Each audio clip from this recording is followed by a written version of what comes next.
However, the Munich Soviet government had no economic goal or program. I had obligated myself to them in no way, but I was fully aware that every Soviet government, knowing only the above named either or, would automatically land in communism. There was no thinking it over for me. My mind was made up. I acted according to the principle, resist at the start. Although I did not see the city ablaze, as Bolshevism is usually characterized, yet I saw institutions, nothing but state institutions, authorities, uniforms, Prussian drill, numbers, compulsion, keys, chains, as in the prison of Stadelheim, where man is passed from one hand into another and is never left to his own will. And with that rigid compulsion, I compared the divine free development as I visualize it in the free state. And then I acted.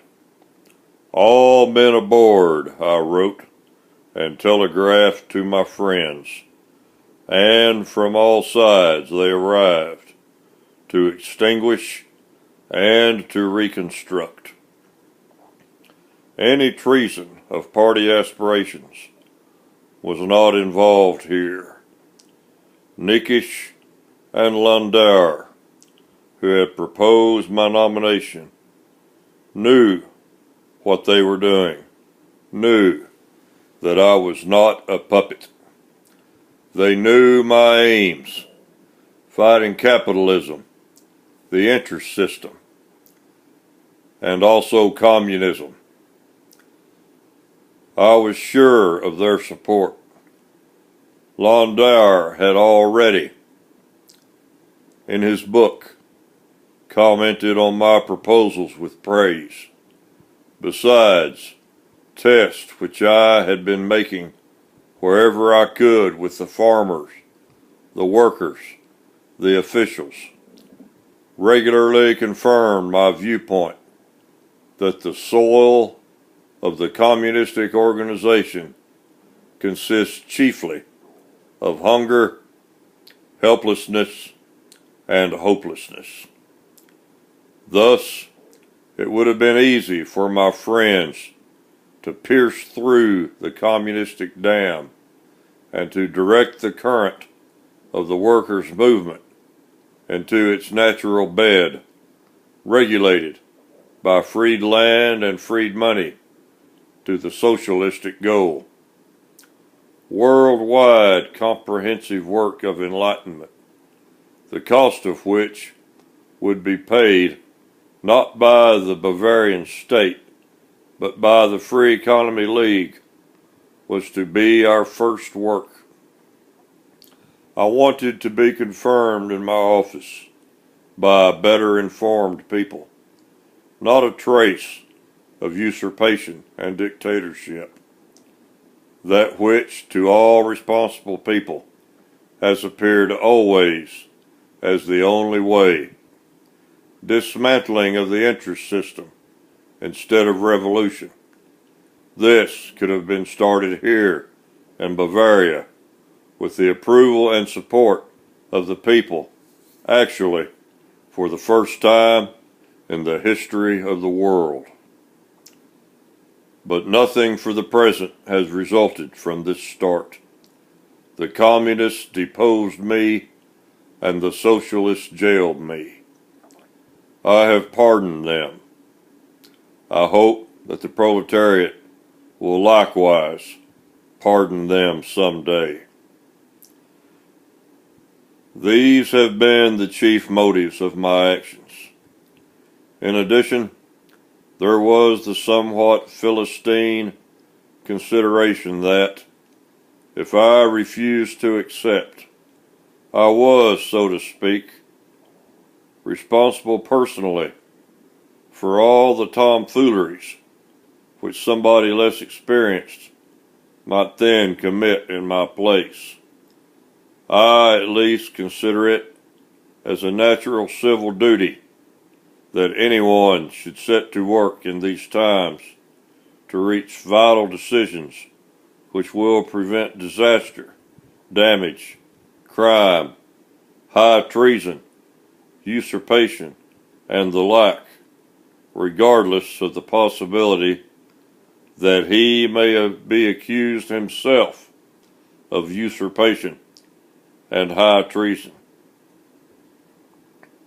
First comes the fulfillment of our duty, and only then the consideration whether the action will bring us praise or blame.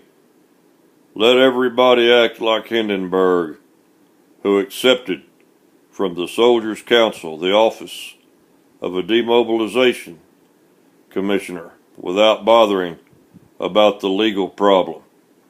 In this way, he has prevented unspeakable disaster. With me, these motives have been strengthened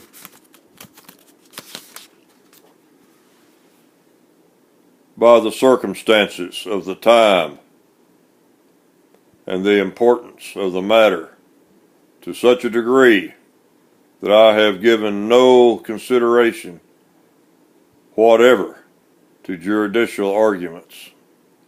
Such considerations appeared to me as being so insignificant that I am convinced that, notwithstanding the menace of life, the maltreatment and insults which my actions induced, and perhaps also in view of the loyal attachment shown by my Munich friends, I would act in the future exactly in the same way. The punishment, the so-called punishment, which you may adjudge to me, will not attain its purpose, as it can only be considered as an intimidating punishment to the conscience, to the imperative inner command. Such a schoolmaster form of discipline has no appeal. So far, I have spoken in regard to my own benefit.